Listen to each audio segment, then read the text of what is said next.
So now it's on to the next part of today's conference, which is a panel discussion. And I'm delighted that 4 of our 5 panel members are actually here in person in Manchester, which is great and lovely to see them.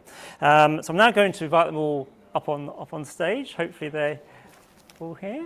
I'd like to come up now. Thank you. So we are, as I mentioned, we are joined by one person online who is Jennifer Halliday, who I think you can hopefully see on screen now. More afternoon, Jennifer. Although Jennifer is in the US, I think, so it's morning probably for Jennifer.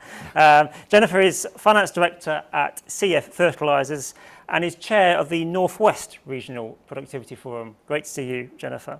If I just go from left to right here today, so on my left here we have Martin McGurk, who is Head of Operations and Impact at Innovate UK Edge. Afternoon, Martin. Good afternoon. To my left here is Rebecca Falder, who is Company Secretary at HMG Paints, which is a Manchester business, just literally up the road, 10 minutes away, I think. Yeah, nice short journey. Nice short journey, so nice to see you, Rebecca. To my right is Eve Wallace, who is Chief Administration Officer for Technology Glasgow and also at Morgan Stanley. So welcome, Eve. And to my far right, we have Professor Mark Hart, who is Deputy Director of the Enterprise Research Centre and Professor of Small Business Entrepreneurship at Aston Business School. So welcome to you all. I'm going to start by putting the first question actually to Jennifer, if that's okay, Jennifer. And the question is this, it's in your experience, are leaders collaborating on strategic productivity matters? And if not, why not? What are the barriers?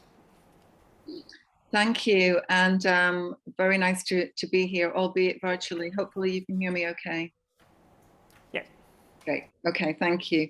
Yeah, so thanks for the question. And I was reflecting on everything that Rotha talked about, and I think she basically answered this question in my view. And I wrote down something that she said, which was an unrelenting focus on business objectives.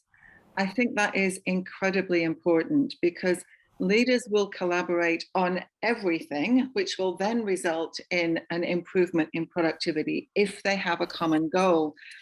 So I feel as if businesses need to step up and look down and say, why do we exist? What is our purpose? What are we trying to achieve? And what is the long-term goal? And if they can answer that question in such a way that every single leader will say the same thing. So put each leader in a room on their own and go in and ask them that question. And every single leader should say the same thing. That doesn't happen very often. In the absence of that, leaders will create their own environment, their own goals, and then it will become a little bit of a competition. And we've all seen that in business. So I think this unrelenting focus on the objective, figuring out what does success look like, and then how do we jointly move forward with a common goal. And if that happens in business, productivity will result. Because you will focus on how to achieve that common goal. And in some ways it feels pretty simple, but it's actually really difficult to achieve. And in my experience, businesses don't always do that well. And then that filters down to a lack of understanding at the management level about what it is that they're supposed to be doing. And we've all seen people do busy work. You know, you say to people, why are you doing that? Well, because I've always done it.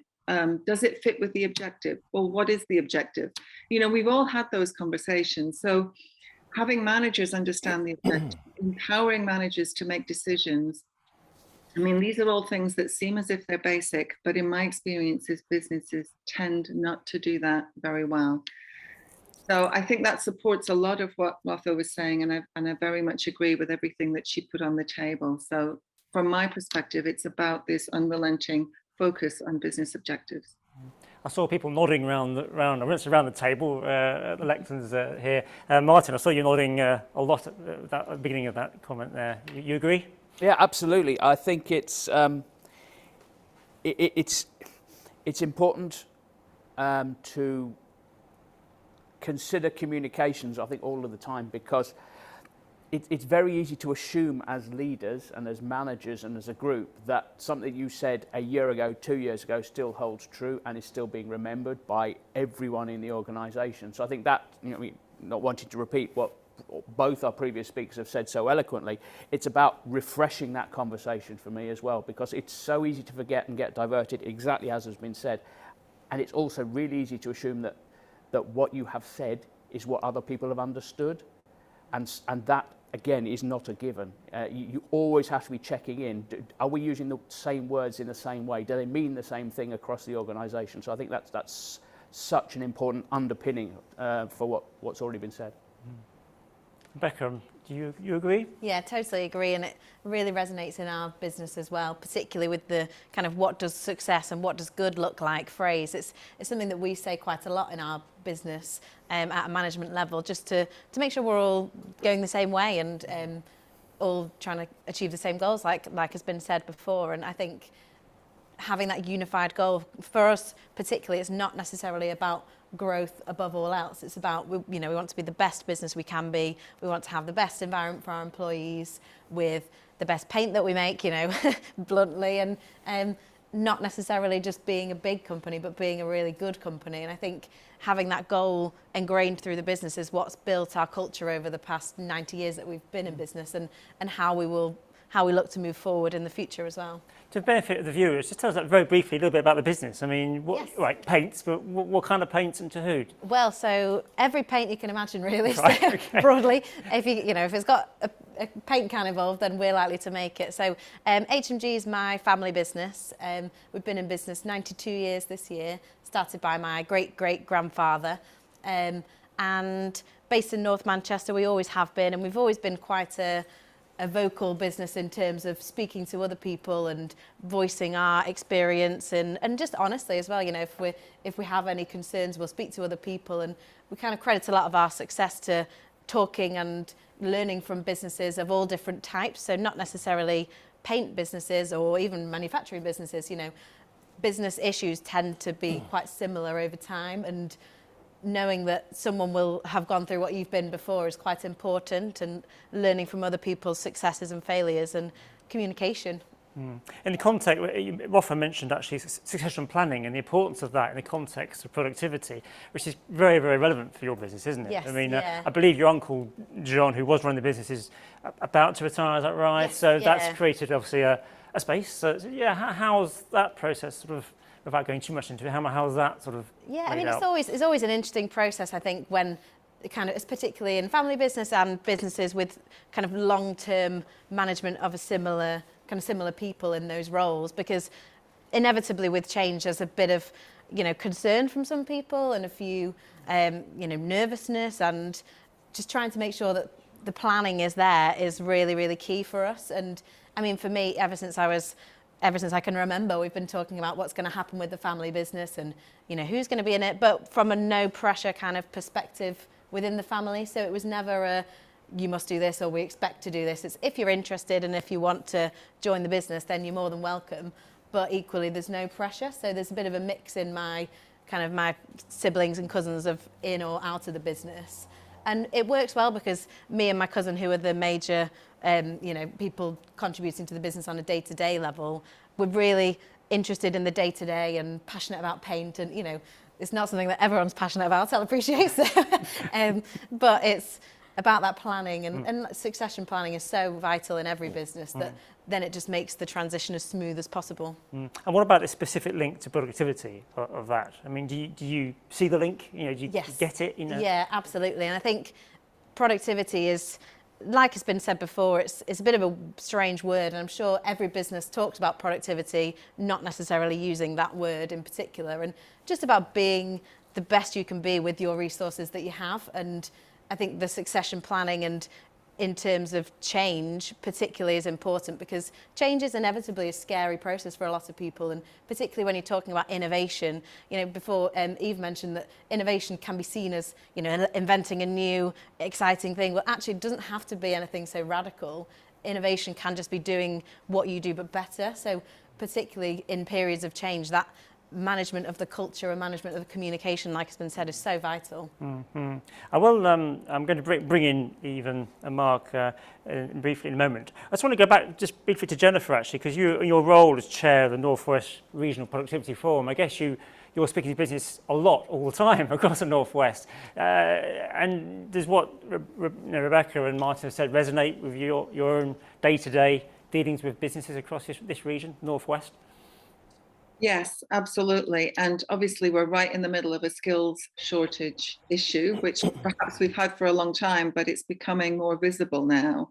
And this idea of having the right people in the business and the succession planning is so important, because when you think about productivity, it's not always about what are you doing today. I mean, you could work people incredibly hard, everybody could be burnt out, and the business dissolves because it cannot sustain. You don't have the skill base, you don't have the knowledge base, you don't have people engaged in a sustainable journey. You know, you have to focus on people, you have to focus on succession planning, you have to focus on skills in order to make sure that productivity can be sustainable. So it's absolutely not just about the short term, it is about people, it is about succession planning, and it is about the long term and sustainability. And you know, that's an issue every single business is facing, I think, across the whole UK, but particularly in the Northwest. Are you seeing it, you know, I said in terms of sort of day to day when you talk to businesses, you see it, you know, that these issues? Oh, absolutely. Every single business I talk to is saying they cannot find the right people. They either are having applications from people who don't have the skills, or the people who have the skills are not applying. And it seems to be across every single business. And so I'm not sure if it's just more visible now because of the issues that we've got with you know, the cost of living crisis and you know, what we have got going on in the world, or whether it's always been that way. I suspect it's a little bit of both, but it's a common problem across all businesses. Okay. I'm conscious we may in a moment have a fire alarm go off in this building, so just I'm conscious of that. But I'm gonna go over to Eve anyway because I'm not sure exactly if it's going to go off. So Eve, just that going back to that first question that we put, which was in your experience, are leaders collaborating on strategic productivity matters, and if not, why not? So I would say absolutely, but I think the challenge becomes around there's just a confluence or volume of priorities and competing priorities amongst individual divisions or departments, etc. But I think the ability to retain almost that enterprise first mindset for the benefit of the organisation, but that is only really going to take place if you have that underpinning culture. Do people feel empowered? Do they feel there's an environment where they can speak up, where they can challenge? And I think just kind of following on from that kind of enterprise first mindset, the two other things that I think are, well, ideally positives, but can be barriers to that, are one is around just on the skills gap, the concept of learning agility. Like, are we actually encouraging people to learn how to turn their hand to new things? Because we see a huge amount of individuals who want to reskill, retrain, upskill, but they may not be able to afford to leave their current role because of the job they do. So are we creating a space for people to be able to retrain in that sense? And then last point is just a point around language. I think if we think about the word productivity, it can either seem A, very abstract, or B, but that's just for the benefit of the organisation, kind of what's in it for me. Whereas actually, if you think about how just you can be more productive, so I'm going to the kitchen, I'll take my plate and my bowl at the same time, that's more productive because it's one trip. Actually, if people apply that at an individual level to think, well, if I can do this by, you know, ESSA, eliminate, simplify, standardise and automate, if I can reduce the amount of time it takes to do that, I've then got more time, I can do more challenging work. I've then advancing my own personal and professional development. But all of those factors it's kind of multifaceted, and that all bleeds into how do you create that environment, empowering environment, but with a supportive safety net that's got that enterprise first view. I like the word empowering because that's what it's about, isn't it? Yes. Yeah. Mark, I know you've done quite a lot of work on this whole area, haven't you? Tell us about, I mean, I know you've done a lot of work with SMEs particularly, but I think the relevance of this, not just for SMEs, it's for all businesses, isn't it? And perhaps, touch on... This is actually perhaps more relevant for SMEs, because I work and have spent over a decade working with businesses as they seek to scale.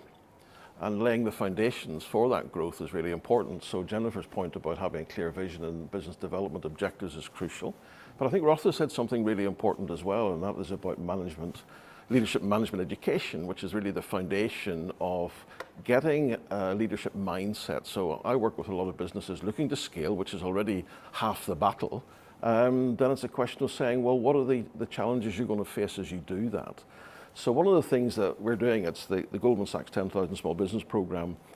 One of my colleagues has actually designed a leadership dashboard to help the conversation as the business grows, which is tying all these functional areas together so that as the business scales, there's a conversation taking place in the business right from day one. And I think that's really, really important.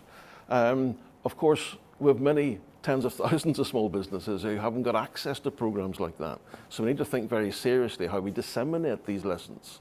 Not all businesses at the time, I think Eve, you've made the point that, given what's happening out there in the marketplace, they haven't got time to sign up and go and do a course. Now, there are some that have, but that's probably because they've got people looking after the ranch while they do that. But it is really important that we embed these types of things as the business scales. You've actually touched on a question I was going to ask, we'll ask it now, is that point about all these huge conflicting pressures at the moment businesses are facing, and actually going back to creating space for productivity.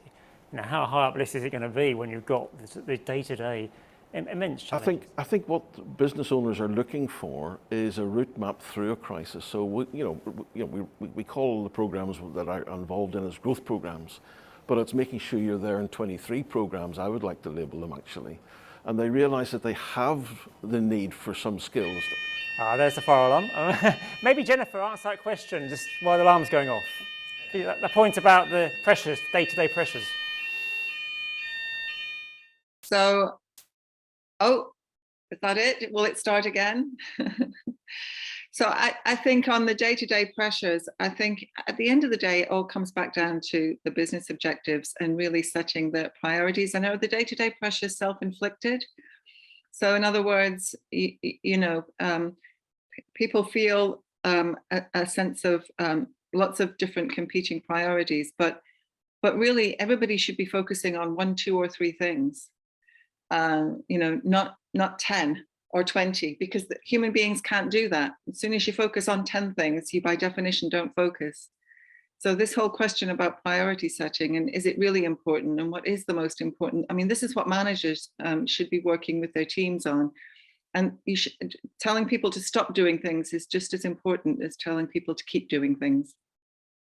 Rebecca, come back to you on how you organise your own business, and Mark's touched on there on sort of the challenges, and Jennifer mentions the 3 priorities. How do you go about structuring your business in the context of these great pressures we face at the moment? I think it's all about again, going back to kind of the language used, because inevitably in a crisis, you think of yourself as just focusing on the day-to-day pressures, but actually in that you're trying to make yourself more efficient inevitably to get through the crisis, and that is productivity. So by the definition of trying to make yourself leaner to get through a tough time, you tend to be doing that anyway. And I think for us, the way we would kind of structure it is we've got the management board that makes the kind of structural and strategic decisions. I think Rotha mentioned the away days and all the strategic planning to make sure we get all kind of singing from the same hymn sheet, but then just strong management and also just faith in the team that are doing all of the jobs, like was mentioned before, trusting in the people who do the jobs to know their jobs the best, and creating that culture of ideas generation and listening to those ideas as well. It's easy to say, we'll have a suggestion box and put your ideas in there, but if the box just leads to the bin, then it's not very helpful. So taking people's ideas on board and taking them seriously and trusting in the fact that people who are doing the job have a massive innate knowledge of how that can be better, and using those ideas advantageously. So having catch-up meetings, but without being overboard, and finding a way that works for the business. You know, we as a business, we like getting together and eating nice food, so we'll have meetings with food to entice people over to to share their ideas. And inevitably, when you have that kind of more informal environment, people feel more comfortable to share rather than having such a formal reporting structure. We do have that in place as well, but I think it's about fostering that kind of just family environment, just chatting over a coffee and actually taking that on board and following it up, and not necessarily have to have a formal reporting structure after that, and keeping the communication there, but without just going too overboard and bureaucracy for bureaucracy's sake, just getting on with the job and improving as we go, and just all being there for the same journey, and knowing where we're going is such an important thing, because then you know that the changes people are making are helping towards those goals. Have you found with the change in ownership of the business that you've had to do a bit more of that? You've had to sort of almost like go back and again, what is our culture? Ask yourself those fundamental questions. Have you had to do that as a result of sort of mean, to some extent, yeah. But then equally, I think because it's quite a, the family and the business and the management team, we're quite a steady bunch, and we've still got the same ethos and the same culture. So our 3 values of decent, worthwhile and secure really underpin every decision we make, and we talk about those in every board meeting, and our new COO, who's not a family member but practically is a family member because he's been in the business with us, and so he's there with our journey so brilliantly that you just know that everyone is on board with those anyway. So although there is always a bit of a refreshment of how we do things and how things change with a bit of personnel change, all the messages are still the same and all the goals are still the same, just being as good as we can be and making sure that we do that in the most productive way. I like going to restaurants trying food. That sounds a very good way to do it. Eve, I was conscious you were scribbling down there. I think these 3 points which Jennifer talked about, does Morgan Stanley have 3 points that you always like to promote to businesses when you're... So I think for us as an organisation, it's much like what Rebecca said. So we've got 5 values that kind of underpin everything, which are doing the right thing, lead with exceptional ideas, commit to diversity and inclusion, give back, and putting clients first. And almost all of those things almost just imbue like kind of everything that we do. What I was scribbling notes just as Rebecca was talking was around that the structure that you have from an organisation perspective in terms of how people feel engaged and how you collaborate and where you generate ideas from. How do you have that inclusive environment for innovation? And some of those will come through formal constructs. So a management team, we also have within technology, we've got something called an associate assembly. It's like a shadow board of our management team. So it's made up of only non-officers. So the demographics much wider, experience routes in terms of ex-forces, apprentices, grads, etc. And that's hugely powerful. And then you have less formal constructs, so networks aligned to Women in Tech or Women's Business Alliance, Pride and Ally, etc. and innovation. But all of those afford the opportunity to gain ideas from anywhere that are then acted upon. And while there's global innovation kind of constructs within the firm, ideas come from anywhere. And that's what you need. And I'm on the floor, I'm the one actually encountering this challenge, so therefore I can actually also identify what the solution is. But I think across all of this, to what Rebecca said around the kind of productivity thing, there's something around what are you connected to? Like how do I tangibly impact on the organisation? What bottom line drives me? Or I'm reducing risk, or I'm making money, or I can make this more efficient. That in itself creates a really powerful, like I think Jennifer used the word framework earlier, that kind of framework of focus for someone to say, but I know how I contribute, and actually I know how I can do that better. And then accordingly having that almost tangible element around I know how I impact, and then if we have more effective training, if we have answers to questions more dynamically or on demand, brilliant. And then you've got the intangible elements like culture, like environment, etc. That then creates the space for a productive, engaging workforce that's both the people from an organisation perspective delivers, but also really importantly from a well-being perspective, people actually enjoy coming to work. That sort of begs the question that, the larger business becomes, I guess the more complicated this can become if you're not careful. And I know Mark has done some work on this as well, with SMEs scaling up, and the issue around larger businesses. I've just got more to think about, and more people more ideas.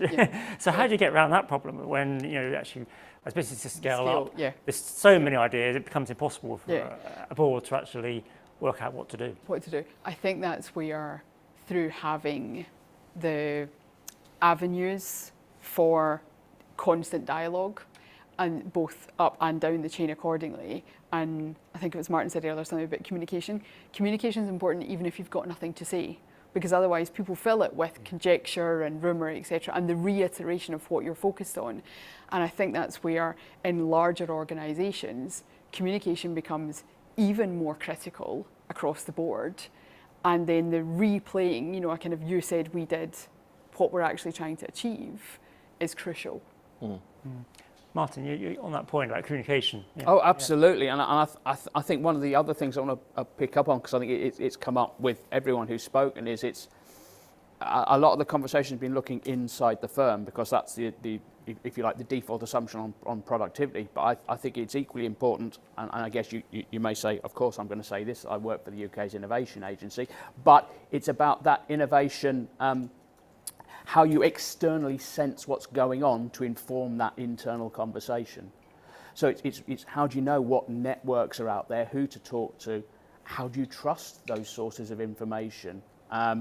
So there's a whole raft of other things in terms of when you're in the business, you're very much focused. I remember, because I had many years of doing this before I joined Innovate UK, but when you're in the business, you're concentrating on the business, and other people have said this around the room today, but it's so important to have those feelers, antennae, whatever metaphor you want to use, but to understand that there is stuff out there that might well help you. You don't have to do it in a vacuum. You don't have to invent it yourself. Someone has, as Rebecca said, someone's probably already done it out there already, and it's finding the links to that sources of information, sources of guidance, and being able to trust them and then bring them back into the business.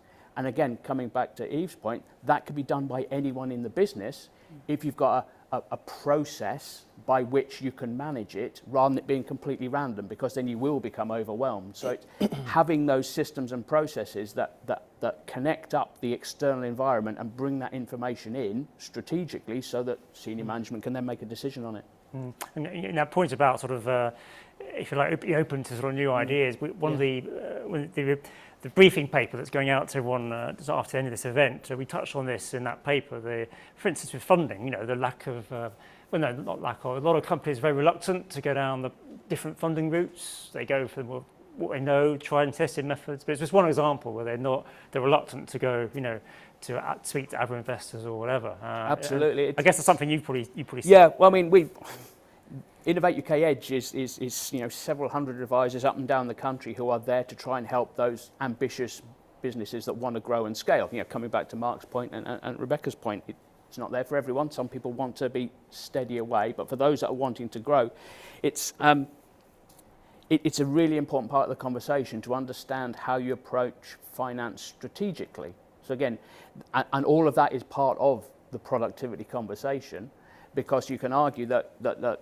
particularly from my point of view, because I'm interested in the role of innovation in productivity, it isn't just about, can I get a new product or service? It's about how can the business work better, more innovatively, and then feed into that productivity conversation. But for sure, part of that is how you fund it, how you fund that growth, be that debt, equity, some other tool, occasionally grants. Innovate UK are known for giving out grants from time to time, but the point is, it has to be part of that strategic conversation and a strategic discussion that says what form of finance is right at the right time, because sometimes a business is quite right. They are potentially not ready to jump into bed with a venture capitalist, for example. They might need to be doing some other things, and those other things will depend on where they are in their growth. A conversation with a business that's turning over £500,000 is by necessity very different to a conversation with a business that's turning over 50, 75 million pounds. Their needs are different and their finance needs are different, but that's all part of a strategic conversation that you can't start too early. And again, if you can find the right help and support in the ecosystem around you as a business, that is so helpful in terms of helping you make an informed decision as to where to go next and what to do next as part of that achieving that vision that you've set for yourself. Yeah, Mark, you must come across this from your own research. This point about funding, access to funding, the importance of it, and the link to productivity. Bringing it back to today. I think yes, it is important, but I think I go back to Jennifer's first point. We need clear, objectives in the mind of the business leader or the leadership team about where it is they're going. And we need to encourage enterprise level conversations across all the functional areas. Then we get a clear idea, well, what is it we need finance for to actually drive the business forward? And that's really important. I mean, innovation we know is connected to the whole drive and productivity. We know that. But I think that, Rebecca, you were talking about the suggestion box. I think it's important across all the functional areas to develop a conversation about how do we do things better? What are the problems we've got internally? But the conversation should not stop there. It should be about what problems are we solving for our customers currently and potential customers. Yeah. And too often business leadership teams forget that because that's tied into where the business wants to go. So it's really important you say, look, what problems are we solving for our current customers? And once you begin to have those conversations across the enterprise, you start to buy in, whether it's from the HR or the finance point of view in terms of where the business needs to position itself going forward. And I think that's really important. So innovation for me is just another word for problem solving in the business and within the marketplace. And sometimes we get too wrapped up about that. And I think, Martin, I'm glad you're nodding because I don't want to fall out with someone from Innovate UK about this. But that's really important. So finance is sometimes seen as important. So for example, a lot of conversations recently with the small businesses about the importance of digital transformation. Rafa mentioned it. Enterprise resource planning software. It's the big discussion point. Businesses hear it. Businesses are scaling, saying, well, when do I need to do this? It's costly. And I said, look, in terms of find out about stuff's great. Finding out if you need it in your business is really more important. And then does it actually make you more money, i.e., and help you work better with your clients? There's a chain of questions here. So that's where the finance question should come into play. Not that, we need an injection of 10 million to grow. So what is it you're seeking to do in the marketplace? It's about the value proposition of the business. I spend all my time deconstructing people's ideas of their own business and saying, look, what is it you really do? What problems are you solving? Addressing the needs and wants of your clients, but also trying to say, look, what's the benefits of working with you? Getting those things right enables you then to have those cross-enterprise conversations. Just consciously haven't heard from Jennifer for a while. Jennifer, do you like to come in on that, Mark's comments there? Yeah, so there's a couple of things that resonated with me. And, I think Mark talked about how do we get businesses to do things better and make sure that they do it for the right reasons. In other words, what is the objective? It's interesting when I talk to people deep into the organization, most people want to do things better, but many people think they are already doing the best they can because they don't know what good looks like. They haven't seen it done anywhere else. And so that's why the power of collaborating amongst businesses, not just at leadership level or at management level, but also deep down into the organization is so important. Because how can you get people inspired to make improvements if they don't think that's possible? Because they think they're doing it the best way. They don't know any different. So I think engaging in communication and collaboration everywhere in the business, right down into the teams of people who are actually executing, is so important because often productivity fails right down at the lowest levels, because people are spending so much time doing things that may not be the best way. And actually, they may not even be the right things for the organization. And sometimes the answer is to tell people just to stop doing things. Just don't do it anymore. And that's really difficult for people to hear. So I think there's a whole theme here around people and process improvement and focusing on objectives, but it's at all levels of the organization. So so much to uncover, really, which I guess is why we're doing these conversations. Indeed. I'm glad Mark talked about digital transformation, because we haven't talked about data yet, have we? I'm going to put this next question, I think first to Rebecca actually, was how confirmed, it's coming from the audience, how confirmed use the increased access to data to drive a firm performance, especially around productivity? I mean, tell us a little bit about data and H&D paints. What are you dealing with on a day-to-day basis with data, and how do you think you can use it better? Yeah, I think this is a conversation that we've had quite recently, because there's so much data available now, endless amounts of data. With all the systems that kind of most businesses have now, you can access any piece of information that you want, really, within reason. So I think just the vital piece of information is, why are we looking at this? Like, why do we actually care about this figure? What does it do? Why is it relevant to us? And making sure that everything that you're actually monitoring has a purpose for monitoring it, and not just looking at information for information's sake.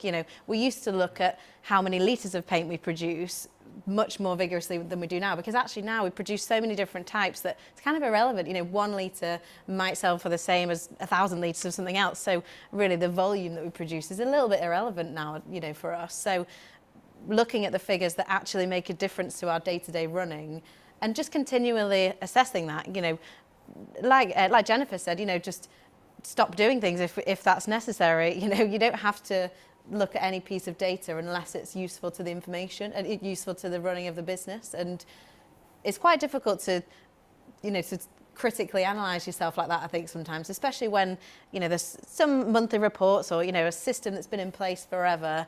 You just think, well, actually, does this have any purpose? Does this have any benefit for us? And if no one can answer the question, then change it and do things a bit differently, and don't be afraid to stop doing things for a while and start doing them again later if you miss them. I think relevance is so key. I mean, from your conversations with peers in the industry and elsewhere, do you find is everyone having that same struggle with data, and because they're sort of almost overloaded by so much, and so many options of what to do with it? Totally agree, and especially with the digital systems, as I've said, just so much data overload that you can spend all your day just reading figures and looking at different figures of the business, and really the only thing that matters is, are you getting where you want to be, and are you improving and getting to that goal faster or in a better way? And you don't need to look at many metrics in order to know that. One key figure is better than 10 kind of broadly relevant ones. So don't be afraid to not actually look at that many things either. Our key performance indicators, there's not that many of them really that we look at on a monthly or day-to-day basis. And we get figures sent around every day to the whole management team, but there's a massive ream of information that actually all of the different teams look at different parts of it in isolation, but then coming together as a board and analysing it from our own perspective, looking at what's relevant to our departments, rather than necessarily everyone looking at everything. So I'm not really involved in the day-to-day production, so I don't necessarily look at the production figures on a day-to-day basis, but I would look at other key performance indicators, but trusting in your fellow management board that they're managing their area and coming together and communicating about it, of course. Yeah, and that's precisely the point, isn't it? But not kind of overloading yourself with data and trust your instinct as well. Yeah. Eve, you'd like to come in on this data debate, because I know this is close to your heart. Yeah. So I'm not a data analysis, like kind of analytics background, but we, as you can imagine, there's overwhelming amounts of data within our work. But actually, we sometimes also think about it in different ways. Most of you are probably aware, it was during the Second World War, there was a bit of analysis around planes that were returning from war, so where they had to reinforce because of the bullet holes. But I've totally forgotten the person's name. But the researcher at the time, it was in New York, said, actually, you need to look at, so the planes that aren't returning, they must be where their damage is. So actually, yes, you can look at all the data you've got in some respects, but actually, what data do you not have? Or why do you not have it? And then the ability to almost think around a problem.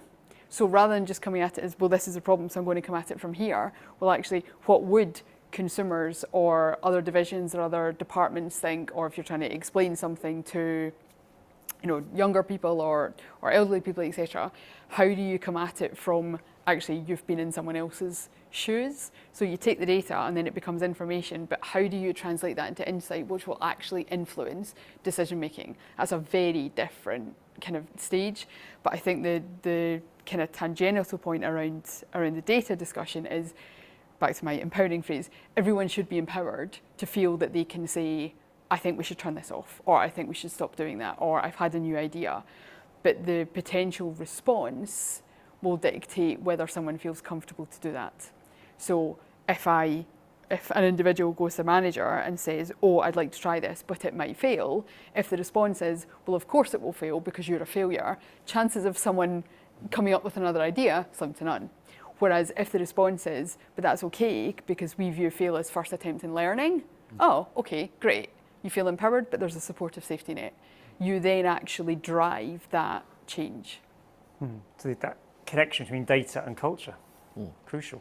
Yeah. Okay. Just seeing if we've got any more questions that have come in. We've just got a few minutes left, so do please send some more in if you have any in. I mean, I'll just want to look at that, Mark, on the data, your own experience of data and how companies are using it, and whether they're using it in good ways or bad ways. Do they have too much of it? Are they, I think they are a bit overwhelmed with it at the moment. They realise that, as Rebecca has said, that look, there's a lot of data points in each business, millions, billions of data points over the years. Where do we start? And I think that's the key. But I think the best way to start is to think about, well, what do you need to know to address the business objectives? I go back to that all the time, as Jennifer said at the top of this panel discussion. I think it's about making sure you've got the people who are able to interpret, make that liaison, if you like, between, look, what is it we need to know? As you said, Rebecca, what really keeps the business ticking over and driving forward to meet its objectives? Right, how do we analyse this data more effectively? And a lot of people are being seduced by AI and machine learning and stuff like that, but actually, a decently laid out spreadsheet goes a long way in terms of some of the data that businesses collect, especially the ones I work with as they're beginning to scale. So it's about making sure you've got the skills internally, which goes back to Jennifer's point, well, where are these people? And one of the things that we tend to do is to say, look, you've got people employed in your business who know what you do, know how valuable you're seen by your customers. Maybe they can be retrained to do some of these tasks because they work in the business. So, I've seen many examples of saying, look, give the job description of someone you're looking for to all the staff in your business. And I go back to this cultural point as well, because that's really crucial to this whole agenda of, a strategic view of the productivity question for business. I did a case study with Ben Francis and Jim Shark. And one of the key lessons he passes out to over 900 employees in the UK is, I want to help you be the best version of yourself, which echoes Rebecca's thinking as well. And I think that's a powerful message to communicate across the business. So he's empowering his functional areas. So I'm not just interested in terms of who's getting the stuff out through the e-commerce portal. I'm interested in the admin staff. I'm interested in, from an HR perspective, how are you helping people, monitoring their career development? Because that then builds a loyalty, and I think Peter made that at the top of the session today when he was talking to Bart, that, how do you measure all of that? Well, these are the things which are really important in business. And it's that softer stuff which actually really matters. So we can talk about, yes, okay, we need people who can analyze the data, and that can be a blockage on occasions, but sometimes if you empower individuals at all levels to buy into look, we're interested in building your career for you. And that's really important message. Okay. And I think it links really strongly with actually the point that Eve made around it's the data you don't have, and sometimes that data, be it a large amount or a small amount, it's there because you're afraid to ask the question. So have you asked your customers, the ones who aren't buying from you, why they aren't buying from you? And those conversations can be quite difficult, and often they're tied up with bonus structures and sales and all of that sort of technical stuff. But having those conversations so that you really, really understand what problem you're trying to solve, which Mark has mentioned several times, but also is that problem relevant to customers? I mean, then you get to a really interesting conversation around if the customer, how do you understand what the customer needs if they're not able to tell you what their needs are? But that's a more complex conversation. But if you're not having the conversation in the first place, if you're not asking the customer, why are you buying off me? Because time and time again, you find businesses, they don't actually realise why they're being bought from. They think they're selling one thing, but the customer might be buying something completely different. Okay, I'm conscious of time. We've just got a few minutes left. And just to wrap up, I'm just going to ask each of you actually, just a very simple question as to sort of, in terms of this debate we've been having about how different parts of business talk to each other more about productivity, how it becomes more rooted in the boardroom, if you like. What one thing? What would be the first thing you would do if you're advising a business in terms of actually to improve their productivity by getting people to talk more? What would be the single thing you'd recommend? Jennifer, I'm going to ask you. Okay, so I'm going to go back to what I said in the answer to the question, which is I would take each member of the leadership team, I would put each member in a different room, and then I would go into each room individually and ask them, what is the objective of this business? Why does the business exist? And what are you here to do? And I would write that down. And then I would look at all of the answers. And if they are not identical, I would start there and say, right, we've got a problem around setting objectives and being clear about what we're trying to do. And then that will filter into, once that problem is resolved, that will filter into an improvement in productivity. And I would guess that 80% of businesses would end up with a different set of answers coming from their leadership team. And that's where the problem starts. So that's what I would do. I'm liking that one. That's a good answer, Jennifer. Rebecca. Yeah, I'll go. Avoiding eye contact at first. No, I'm only joking. I think for me, it's that message of it's okay to not know the answer, and it's okay to not really know what the best thing to do is to overcome a certain problem, and seek help elsewhere. Look outside of the business and learn from others as much as you can. Talk to everyone as much as you can, and really take on board how others have succeeded within your own business, and learn from other people. It's, as I said, it's okay to not know what the best answer is.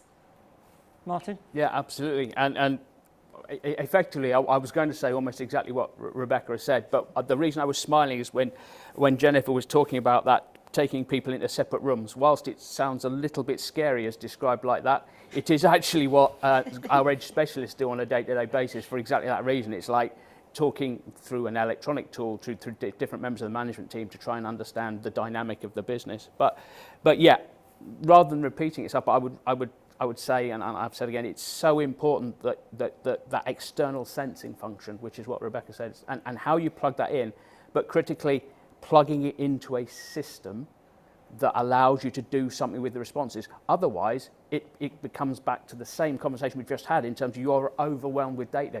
If the entire workforce is coming back with all sorts of interesting stuff from the world around you, you're creating a problem that then you have to sift through and do it. So you've got to have a system to accept that networking and do something about it.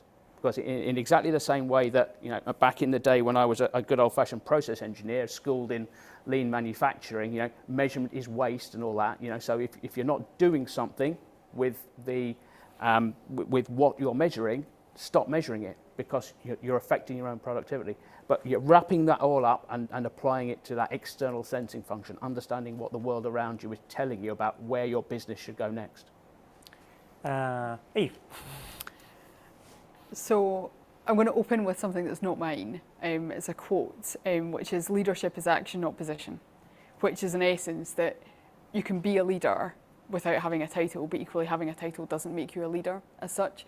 And I think if we want to create space for everyone in every company, small business, third sector environment where they feel they can make a change, how do you have that positive culture environment where people feel that they actually are contributing and they are actually, I suppose, almost like making a difference. And I think it leads into, just from my perspective, what Jennifer was saying around, there's something like people sleep on average about 7 to 8 hours a night. So that leaves 1,000 minutes that you're awake. So of those 1,000 minutes, if you assume half of them you're, with family, eating, doing exercise, etc., the other half you're at work. So how do you take those 500 minutes that all your people are at work and turn it into, rather than a mosaic, turn it into that framework of focus that is, 85% all the one colour of blue, and the remaining different colours actually represent the kind of individual things that an individual needs to work on, or that departments need to work on in order to drive difference. But you remain that you're all driving towards that 80-85% consistency. It's that framework of focus, but you need that leadership as action, not position, in order to actually get people to contribute and feel that they are making a difference. I think there's a book in that, isn't there? Maybe you're going to write that book. I don't know. Sounds fascinating. Mark. I wish I could sleep 7 days. What do I? Probably we all do, actually. But yeah, I think that, as it's become clear, I work with businesses who are scaling fast. So for them, they don't have the 4 rooms to put their senior staff in. But what I broker is actually opportunities for them to work with other like-minded business leaders who want to scale, and they can learn, put them in quiet rooms, and they can learn so much from each other about some of these issues we've been talking about, the strategic view and productivity. That's really, really important. And there are programs out there, I'm not going to label them anymore, but I think that it's an opportunity to focus on those with the mindset, with the growth ambition, with a clear idea of where they want to go. Innovation Edge, help to grow management, all of that sort of stuff is really, really important. Management education, coming back to Rotha's point, is critical. Clarify your business objectives, but you're too small perhaps to have that conversation internally at the moment. You will eventually, so learn from like-minded business leaders. Get into a room with them. Super. Well, can I just personally thank you all for your involvement in the last hour. It's been a really fascinating discussion. I'm sure our listeners and viewers have found it interesting as well. So thank you Martin, Rebecca, Thank you. Eve and Mark. Pleasure.